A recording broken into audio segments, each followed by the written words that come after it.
Cada vez mais os golpes na internet têm feito vítimas e não importa a idade. Sempre tem alguém que acaba caindo. Somente em 2021 foram mais de 150 milhões de vítimas no Brasil que caíram em golpes virtuais, que engana as vítimas com sites e aplicativos falsos que se passam por empresas ou pessoas famosas. Para falar sobre o crime virtual, a gente conversa agora com o advogado Herbert Lopes. Bom dia para você, tudo bem?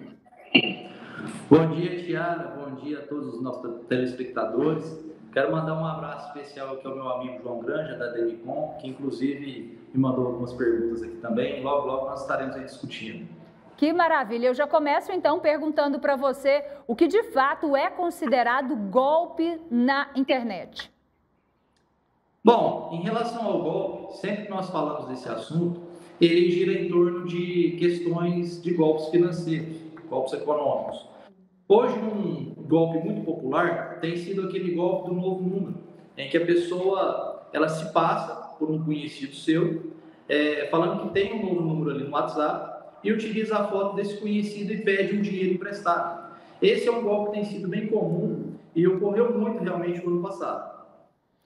E quem são as principais vítimas desses golpes? Esse é um mercado negro, vamos dizer assim, que nós não temos mais uma vítima específica. Todos nós estamos sujeitos hoje a ser vítimas desse problema do golpe do novo número. É uma situação interessante que muitas vezes nós questionamos como que eles conseguem os nossos contatos.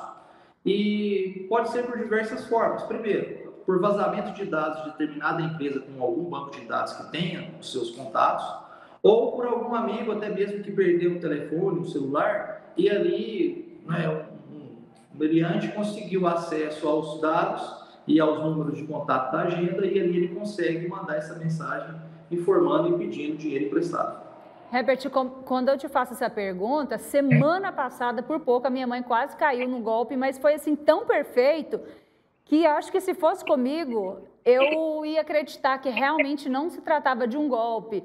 Eu estava trabalhando aqui pela manhã e mandaram uma mensagem para minha mãe, se passando por mim, pegou uma imagem minha da internet, eu com a minha filha, então minha mãe já até elogiou essa imagem. E chegou até a falar, olha, estou em uma gravação, faz um Pix para mim, quando eu chegar em casa, você vai e eu te pago esse dinheiro. E aí a minha mãe ficou, olha, não tem como eu sair agora e tal. E aí a pessoa ficou insistindo, então faça um Pix. Nesses casos, por exemplo, com tantos detalhes, será que a própria rede social da gente particular, por exemplo, a minha, poderia ter ajudado a pessoa a entender um pouco mais sobre a minha vida, para tentar fazer esse golpe com a minha mãe? E aí a pergunta, como que conseguiu o número de telefone dela? Será que era alguém conhecido? São muitas perguntas, né? Exatamente, é o mesmo questionamento que eu me faço, pois eu vou te dar um exemplo pessoal. O meu pai também foi vítima de um golpe de WhatsApp no ano passado, em que o cidadão se passou com uma foto minha. E o interessante é que ele manda uma mensagem usando a minha foto, fala, oi pai, tudo bem? E até o modo como que ele conversou com o meu pai é mais ou menos a mesma forma com que eu mando mensagem a ele.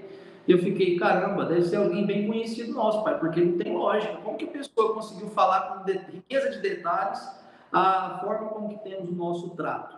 E realmente, uma coisa hoje que tem ajudado o golpista, o estelionatário nesse aspecto, é a utilização das provas que nós mesmos damos hoje em redes sociais. O traçado, a forma com que nós deixamos os rastros nossos ali hoje nas redes sociais, tem ajudado muito os criminosos nesse aspecto. Inclusive para fazer uma rede de montagem de contatos, claro, esse daqui deve ser um contato mais próximo, esse aqui é um familiar. Então, as redes sociais hoje, de certa forma, ela tem maximizado esse problema, ela tem ajudado bastante o criminoso nesse aspecto. Mas assim, o seu pai chegou a transferir algum dinheiro ou não? Minha mãe, graças a Deus, deu tudo errado lá para ela não fazer essa transferência. Chegou, e a sorte dele é que assim, o valor que ele perdeu foi bem pequeno, porque ele chegou a fazer um Pix, e quando ele conferiu depois o destinatário, ele falou, mas esse destinatário está errado. E aí, só que ele já havia feito. Aí ele me ligou, aí eu falei, engraçado, você, nós nunca conversamos a respeito desse assunto, por que você não me ligou antes? ao invés de ter feito posteriormente, né? Me ligado posteriormente a ter feito o Pix. Então, o golpe do Pix também, Tiara, é uma situação bem complexa que a pessoa faz, às vezes, ali no momento, no calor do sentimento emocionado, e não confere ao certo, não faz uma ligação. Né? Se ligar, por exemplo, se sua mãe tivesse te ligado, falado, filha, realmente você está precisando de algum valor, ou faz uma ligação de vídeo para confirmar se realmente é a pessoa, evita bastante esse golpe. E nesse caso mesmo que aconteceu com você, comigo e com milhares de brasileiros aí, no seu caso, seu pai fez o depósito, a justiça em si, ela tem que, de alguma forma, ressarcir essa pessoa ou não? Transferiu realmente, acabou ali o dinheiro, tem direito a pessoa?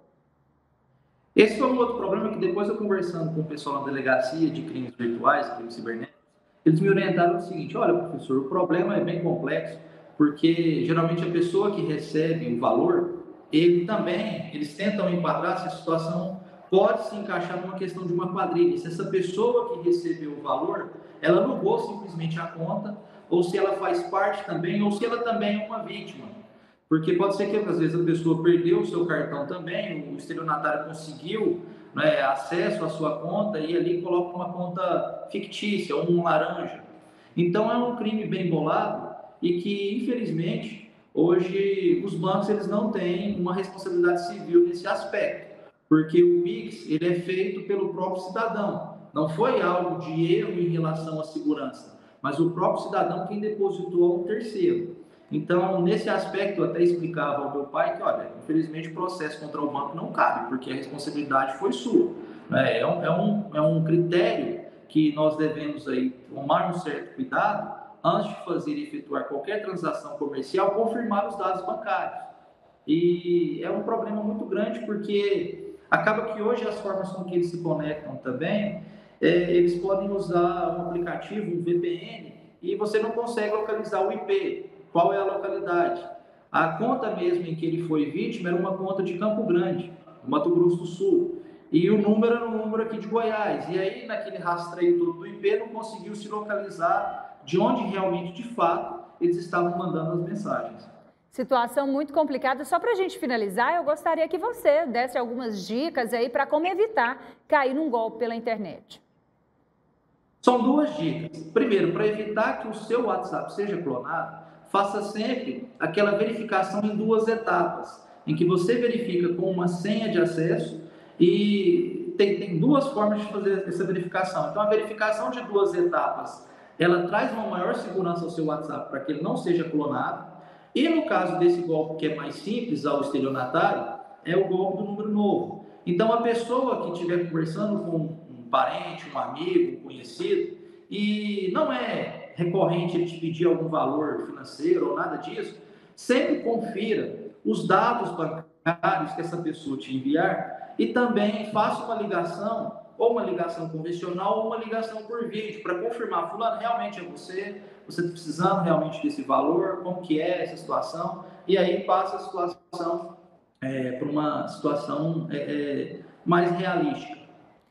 Tá certo. Advogado Herbert Lopes, muito obrigada por conversar conosco aqui, por dar tantas dicas e esclarecer um pouco mais sobre golpes na internet, que tem dado o que falar e dado prejuízo, né? Obrigada. Eu que agradeço. Obrigado e um bom dia.